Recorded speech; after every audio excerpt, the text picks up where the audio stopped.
Today, we're headed to the Ritz-Carlton Half Moon Bay. This 5-star resort sits along the California coastline and is about 45 minutes south of San Francisco. The property is split up into 2 sections, the main building and the guest houses.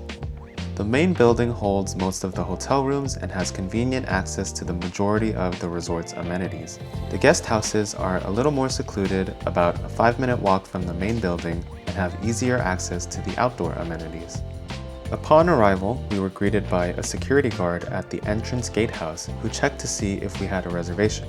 We then drove about another 500 feet to the main building and we were welcomed by the valet. We entered the 3rd floor lobby and made our way down the hallway to the left,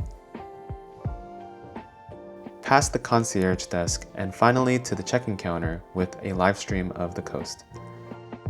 One thing to note is that there is a mandatory $60 resort fee to cover amenities like the gym, even if you don't use them.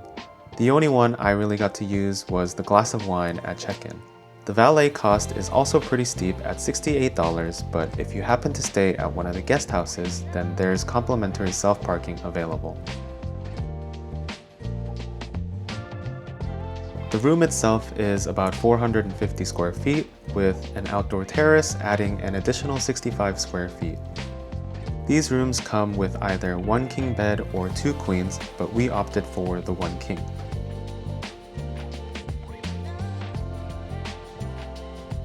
Our room also had a pretty large sofa with a low coffee table and a small round table with 2 chairs. We also requested a crib for our daughter, and they even gave us some baby shampoo, body wash, and lotion. This room comes with a private terrace and fire pit facing the ocean lawn courtyard, and behind that there's views of the golf course and ocean. And of course, we had to make s'mores at night. There's buttons on the side of the bed to automatically open and close the curtains. There's this single box under the TV which just holds the TV remote. And in this drawer there's 2 blankets in case it gets chilly out on the terrace, a standard hotel room safe, and the other 4 drawers are empty. Next to the TV we have the coffee machine set up. There's also a kettle, an ice holder, bottled water, and cups. And in this drawer we have a selection of coffee and tea, and below that we have 2 mini fridges, one stocked with drinks and one empty. In the closet we have an extra pillowcase, a robe, and some slippers. And back by the front door we have a bench, a luggage rack, and a full-size mirror. The bathroom feels pretty big, even with the soak-in tub taking up most of the space. There's marble countertops for the sink and diptyque products. Motion sensor lights under the sink that show the hairdryer, trash can, and scale.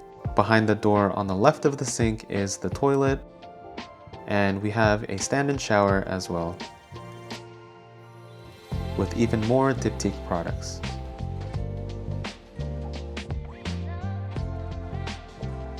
Starting with the main building, right behind the lobby is a casual restaurant called the Conservatory. It's located on the 3rd floor and overlooks the ocean lawn courtyard on the 2nd floor.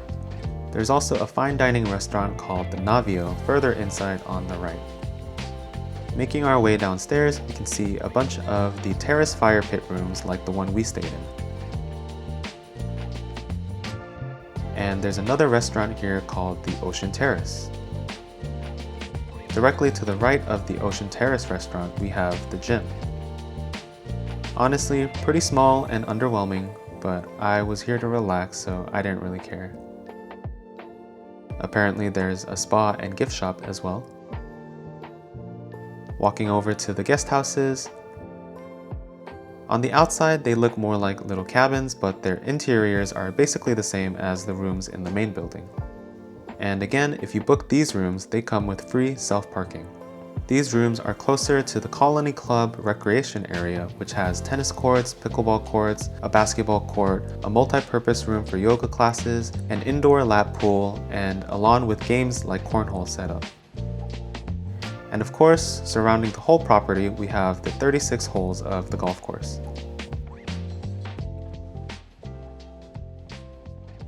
A standard room at this property will typically cost about $1,000 a night, and when we booked it was about $1,500.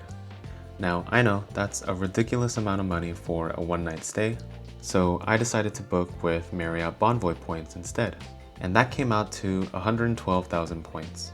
And I have Marriott Bonvoy Platinum Elite status, thanks to my Bonvoy Brilliant American Express card. So we received a complimentary upgrade to the Terrace Fire Pit room, which costs about $2,100.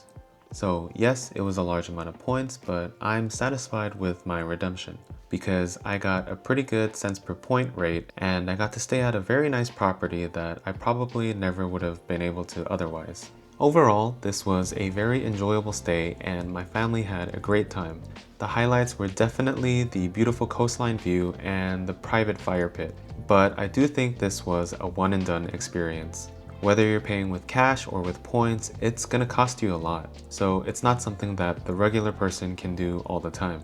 And even though we booked the room on points, there were still plenty of other costs that we had to pay for. For example, we chose to relax and order room service for dinner as well as breakfast the next day, and that wasn't cheap. And since our room came with a private fire pit, of course we had to make some s'mores. And the property did have some s'mores kits available to purchase for $64. That's crazy. I got our room upgrade confirmation through the app a couple days prior, so we were able to go out and buy our own s'mores kit for like $10 and bring that to the hotel. The $60 resort fee and the $68 valet fee were also pretty steep, but they knew we were celebrating, so they made up for it with a complimentary bottle of wine for us and a Ritz lion plushie for my daughter. They also gave us a box of chocolate truffles, which apparently they sell for $58. But anyway, this concludes my review of the Ritz-Carlton Half Moon Bay. Comment down below if you have any questions about this hotel and whether you would stay here. And I'll see you in the next one.